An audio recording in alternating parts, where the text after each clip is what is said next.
अस्सलाम वालेकुम। दिलचस्प कहानियों के लिए चैनल को सब्सक्राइब करके घंटी के निशान को दबा दीजिए ताकि हमारी नेक्स्ट वीडियो का नोटिफिकेशन आपको बआसानी मिल सके। नहीं, खुदा के लिए मुझे माफ़ कर दो। मैं तुम्हारा बड़ा भाई हूँ। ये कहते हुए वो बूढ़ा आदमी पीछे हटता जा रहा था और पीछे हटते हटते वो दीवार से जा लगा। उसके चेहरे पर डर और खौफ की कैफियत थी, लेकिन फिर वो लरजने और कांपने लगा, साथ ही रोना भी शुरू कर दिया। आप जाकर अपने भाई को संभालें, मैंने अपने पास बैठे बूढ़े आदमी के भाई को उठाते हुए कहा। तो वो आहिस्ता आहिस्ता बोझल कदमों से कमरे का दरवाज़ा खोलकर अंदर दाखिल हुआ और भाईजान भाईजान कहते हुए रोते और कांपते हुए बूढ़े की तरफ बढ़ा, जो कि अब दीवार से लगकर बैठ गया था और दोनों बाजुओं के हिसार में सर डालकर बाकायदा हिचकियों से रोने लगा था। दूसरा बूढ़ा आदमी, जो कि उसका भाई था, उसने बहुत ही मुश्किल से उसे संभाला। फिर उसकी मदद के लिए मैं भी कमरे में उसके पास चला गया। हम दोनों ने मिलकर उस बूढ़े आदमी को बेड पर लिटा दिया। वो बूढ़ा, जिसका नाम मेहताब अहमद था, उसकी उम्र 70 साल से ज़्यादा थी। वो रिटायर्ड कमिश्नर था। उसका छोटा भाई इश्तियाक अहमद भी वापडा से रिटायर्ड ऑफिसर था और बड़े भाई से कुछ ही साल छोटा था। इस बड़े से बंगले में वो दोनों बूढ़े अपने चंद मुलाजिमों के साथ रहते थे। उनके बीवी बच्चे उन्हें उनके हाल पर छोड़कर मुल्क से बाहर जा चुके थे। मैं एक साइकाइट्रिस्ट हूँ और इस कॉलोनी में 1 माह पहले ही आया था और अपना छोटा सा क्लिनिक सेट किया। इस कॉलोनी में सभी बड़े दर्जे के लोग रिहाइश पजीर थे, जिनमें अक्सरियत रिटायर्ड ऑफिसर्स की थी। मेरे वालिदैन मुझे मेडिकल स्पेशलिस्ट बनाना चाहते थे, लेकिन मैं पढ़ाई में कुछ ज़्यादा लायक नहीं था, इसलिए मैंने नफ्सियात को चुना और माहिर नफ्सियात बन गया। और वालिदैन भी इस पर मुतमईन हो गए, क्योंकि मेरे नाम के साथ डॉक्टर के नाम का इजाफा हो गया था। मैं नसीरुद्दीन से डॉक्टर नसीर बन गया था। कुछ अरसे बाद मैं अपने काम में काफ़ी माहिर हो गया। आजकल के लोग अपने साथ लगे नफ्सियाती मसाइल और जहनी टेंशन को बीमारी समझने की बजाय जादू टूना और साया कहने लगे हैं। अनपढ़ तो अनपढ़, मगर पढ़े लिखे लोग भी इन खुराफात में पड़ गए हैं। यहाँ से पहले मैंने जिस इलाके में एक क्लिनिक खोल रखा था, वहाँ मरीजों की तादाद बहुत कम थी। मेरे वालिदैन और मुझसे छोटी 2 बहनें, जिनकी कुछ ही अरसे बाद शादी की तैयारी थी। बड़ा भाई होने के नाते शादी का सारा बोझ मुझ पर था। इसके बाद मुझे शहर में एक अच्छा सा घर भी बनाना या फिर ख़रीदना था। इन सब कामों के लिए पैसों की अशद ज़रूरत थी। मैं ना तो लालची हूँ और ना ही मतलब परस्त, लेकिन इंसान की कुछ अहम ज़रूरतें भी होती हैं जिनको पूरा करने के अलावा चारा नहीं होता। मैं जिस इलाके में था, वहाँ 3 साल मेहनत करने के बावजूद भी वो नतीजा ना मिला जिसका मैं ख्वाहिशमंद था। बमुश्किल अभी इतने ही पैसे बचा पाया था जिससे बहनों के लिए कुछ जहेज़ बना सकूं, और यही मजबूरियां मुझे लाहौर की इस ऑफिसर्स कॉलोनी में ले आईं, जहां नफ्सियाती मरीज़ बहुत थे। मैं मरीजों पर पूरी तवज्जो देता था, यहाँ तक कि उनके साथ उनके घर में भी कुछ वक्त ज़रूर गुजारता। इसीलिए जल्द ही मेरी शोहरत इस पूरी कॉलोनी में हो गई। ये मेरे पास इस कॉलोनी का 5वां केस था। मेहताब और इश्तियाक, 2 भाई, जो कि ना सिर्फ सर्विस से रिटायर्ड थे, बल्कि उनके बीवी बच्चों ने उन दोनों को अपनी ज़िंदगियों से भी रिटायर्ड कर दिया था। मेहताब का केस पहले के बहुत से केसों से काफ़ी उलझा हुआ था। बज़ाहिर वो बिल्कुल नॉर्मल रहता, हमारे साथ खाता पीता था, हम बैडमिंटन खेलते, शतरंज की बाजी होती। 70 साला वो बूढ़ा इन खेलों में खासा तेज़ और ज़हीन था, लेकिन जब उसको साइको अटैक होता था तो उसकी हालत बड़ी अजीब हो जाती थी। देखें इश्तियाक साहब, जब तक मुझे आप अपने भाई के पस मंज़र से आगाह नहीं करेंगे, तब तक मैं उनकी उलझन को सुलझा नहीं सकता। मैं 2 दिन से उनके घर में था, कुछ वक्त के लिए क्लिनिक आता और फिर वापस उनके घर। मेहताब की हालत ने मुझे तंग सा कर दिया था, क्योंकि उसका भाई मुझे उससे खुलकर बात नहीं करने देता था। इसीलिए मुझे गुस्सा आ गया। डॉक्टर साहब, खुदारा मैं आपसे कुछ नहीं छुपा रहा, उसने मुझसे नज़रें चुराते हुए कहा। ठीक है, फिर ये केस मेरे हाथों से बाहर है, मैंने उठते हुए कहा। मेरे उठते ही उसको एक झटका सा लगा। डॉक्टर साहब, मैं आपको बता तो देता हूँ, पर आप यकीन नहीं करेंगे, उसने आखिर हार मानते हुए कहा। देखें, आपके भाई के साथ कोई ऐसा मसला ज़रूर है, कोई ऐसी गिरह जिसका खुलना बहुत ज़रूरी है, जिससे अब दोनों भाई ज़हनी उलझन और परेशानी में मुब्तला हैं। मैंने उसको समझाते हुए कहा। कुछ देर कमरे में खामोशी सी रही। वो कुछ सोच रहा था। मुझे यूं लगा जैसे वो बात शुरू करने के लिए मुनासिब अल्फाज ढूंढ रहा हो। फिर उसने बात शुरू कर दी। आज से तकरीबन 30 साल पहले की बात है, जब हम लोग रहीम यार खान के साथ ही एक गांव में रहते थे। हम चौधरी खानदान से हैं। वालिद के फौत होने के बाद हम दोनों से बड़े भाई ने वालिद साहब की कुर्सी संभाल ली और उस तरफ हमारी तवज्जो भी ना थी। मेहताब भाई ने उन दिनों हमारे एक रिश्तेदार, जो कि बमुश्किल प्राइमरी पास था, से हमारी छोटी बहन, जो कि इकलौती बहन थी, उसका रिश्ता तय कर दिया। बहन बीएससी में पढ़ रही थी। उसे ये रिश्ता पसंद ना आया तो उसने इनकार कर दिया, जिस पर मेहताब भाई को हमने भी समझाया, लेकिन मेहताब भाई चराग पा हो गए और उन्होंने छोटी को हवेली के कैद खाने में कैद कर दिया। वो कैद खाना हमने अपने दुश्मनों और मुज़ोर मुलाजिमों के लिए बनवाया था, जो कि हवेली के हिस्से में एक तरफ ज़ेर ज़मीन बना हुआ एक खुफिया तहखाना था। कुछ दिन तो खामोशी से गुजर गए, लेकिन उसके बाद छोटी बेचारी चीखने चिल्लाने लगी, लेकिन भाई साहब पर उसका कुछ असर न हुआ। वो जुलाई का महीना था, बारिशें ज़ोरों पर थी। जब दरियाओं में पानी चढ़ गया तो सैलाब आ गया। हम भाई इमदादी टीमों की निगरानी कर रहे थे और हमें पता न था कि हमारा गांव भी सैलाब की जद में आ जाएगा। और फिर एक वक्त आया कि हमारा गांव सैलाब की जद में आ गया। काफ़ी मकानात डूब गए, हमारी हवेली का तहखाना भी, जहां छोटी कैद थी। हमने बमुश्किल अपने घर वालों को बचाया और बहन हमें भूली रही। और जब पानी सर से ऊंचा हो गया तो मुझे छोटी का ख्याल आया, लेकिन उस वक्त कुछ भी नहीं हो सकता था। आखिर में इश्तियाक की आवाज़ सिसकियों में बदल गई। फिर वो रोने लगा। अब मैं कुछ कुछ समझ गया था। उसके बड़े भाई को शिद्दत से अपने जुल्म पर एहसास नदामत हो रही थी और उसका ज़मीर आखिरी उम्र में उसे कचोके लगा रहा था। इसके बाद खामोशी का वक्फा रहा। मैंने उठकर उसे एक गिलास पानी पिलाया। मतलब कि उम्र के आखिरी हिस्से में मेहताब साहब को बहन के साथ किए गए जुल्म पर पछतावा है और मुआफ़ कीजिएगा, मैं आपकी बात काट रहा हूँ। उन्हें पछतावा तो है ही, लेकिन मसला एक और भी है, इश्तियाक ने कहा। वो क्या? मैंने इस दफ़ा उसकी बात काटते हुए बेताबी से पूछा। वो कहते हैं कि छोटी उनके पास आती है और उन्हें अपने साथ ले जाने की बात करती है। उसने झिझकते हुए कहा। क्या?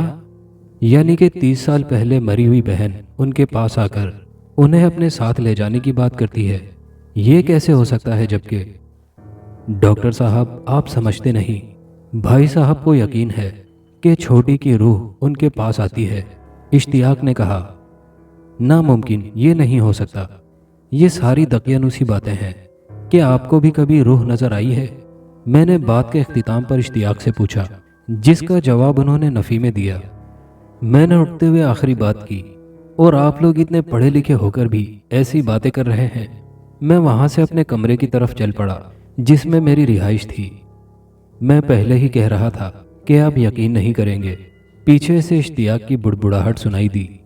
जब मैं कमरे में आ गया तो मुझे अफसोस होने लगा कि मुझे यूं उठकर नहीं आना चाहिए था, क्योंकि मैं ऐसे ही मसाइल हल करने के लिए तो नफ्सियात का डॉक्टर बना था। शाम के खाने पर मैंने इश्तियाक अहमद से कोई ऐसी वैसी बात ना की।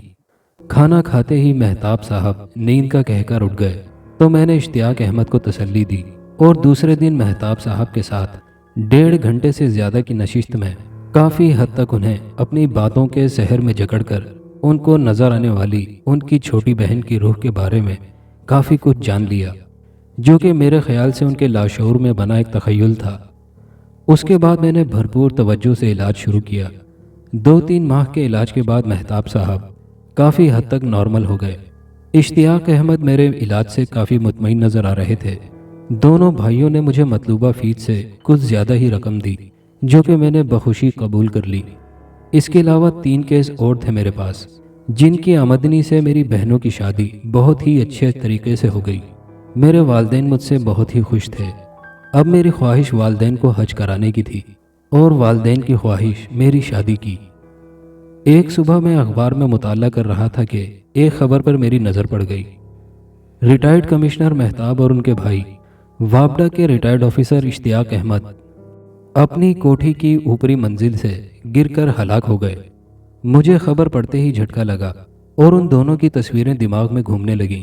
खबर के नीचे तफसील थी जिसमें बंगले के दोनों मुलाजिमों ने बयान दिया था कि हमने खुद अपनी आंखों से देखा कि एक नौजवान सी लड़की सफ़ेद लिबास पहने उन दोनों के आगे चलते हुए उन्हें अपने पीछे आने का इशारा करती जा रही थी और वो दोनों किसी हिप्नोटाइज की तरह उसके इशारे पर चल रहे थे। उन दोनों के कहने के मुताबिक उन्होंने बहुत आवाज़ें दी और आखिरी वक्त में उनकी तरफ दौड़े, लेकिन उस वक्त तक वो छत पर पहुंच चुके थे। लड़की तो हवा में मौलक सी हो गई और लड़की उन दोनों की तरफ मुस्कुराते हुए देखने लगी। फिर उसकी आवाज़ सुनाई दी, जल्दी करें और मेरे पीछे आए। फिर वो लड़की तेज़ी से नीचे की तरफ बढ़ी तो दोनों भाई भी फौरन ही छत से नीचे गिर पड़े और पक्के फर्श पर गिरते ही मर गए। मेरा दिल इस खबर को पढ़कर कहने लगा कि जोर का कहकहा लगाऊं कि पहले वो दोनों भाई और अब उनके नौकर भी। मैं तो इस बात पर ज़्यादा हैरान था कि अखबार नवीसों और पुलिस ने इस बयान पर कैसे यकीन कर लिया। इस कॉलोनी में मेरा क्लिनिक बहुत अच्छा चल रहा था। 2 साल बाद मेरे वालिदैन ने हज कर लिया और मेरी शादी हो गई। बीवी हमारे ही खानदान जैसे घराने से थी, लेकिन पढ़ी लिखी और मोहब्बत करने वाली थी। उसने ना सिर्फ मुझे भरपूर तवज्जो दी बल्कि मेरे वालिदैन की इतनी अच्छी तरह से खिदमत करती कि वो दुआएं देते न थकते। उस दिन हमारी शादी की सालगिरह थी।